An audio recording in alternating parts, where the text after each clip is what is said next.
একটা কথা কি মানে মেয়েদের গায়ে কেন হাত দিবে? মেয়েদের গায়ে তোরা কি কাপুরুষ? তোদের ঘরে বাপ মা নাই, তোদের কাছে মা বোন নাই, মেয়েদের গায়ে কেন হাত দিবে? জাস্ট আমি এমনও আওয়াজ দিছি যে তোরা মেয়েদের আমাদের তো মারতেছিস, আমাদের মা, তোরা এই ছোট বোনদেরকে কেন মারতেছিস? এবং মেয়েদেরকে পেটে লাথি মারার থেকে শুরু করে একদম বুকে লাথি মারা শুরু করে, ওদের যদি মা বোন থাকতো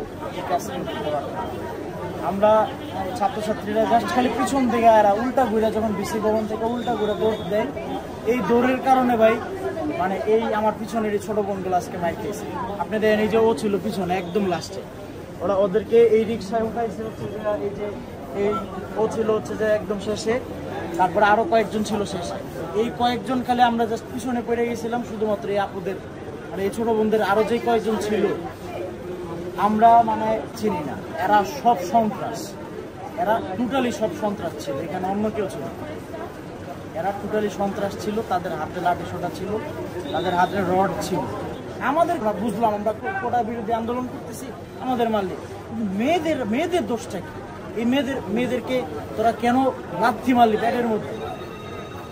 এটা কোন সংবিধানে, কোন শিক্ষায়, কোন শিক্ষায় তোদেরকে, কোন ছাত্র সংগঠন এই শিক্ষা দিছে যে মেয়েদেরকে পেটে লাথি মারতে, মেয়েদের বুকে লাথি মারতে?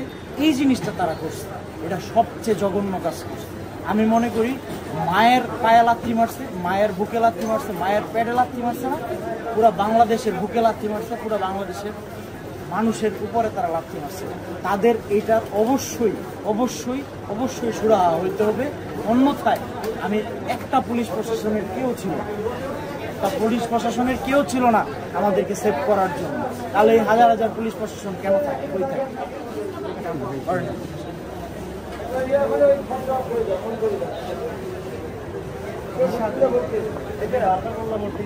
হসপিটাল থেকে খুলে দেয় আমার কথা।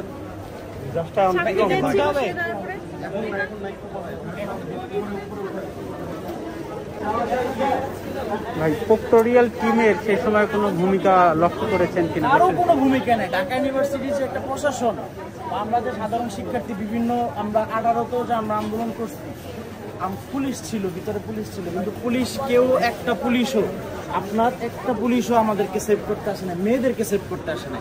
এক কথা এই প্রত্যেকটা আমরা যারা আহত হয়েছি সবাই হয়েছে মেয়েদের জন্য। এই যে ওর অবস্থাটা দেখেন, ওরা বলেছে ওর অবস্থা অনেক খারাপ, ওরে ডিরেক্ট খাওয়াইয়া পাড়াইছে, একদম পাড়াইছে। এই যে আমার এই জায়গাটায় দেখেন,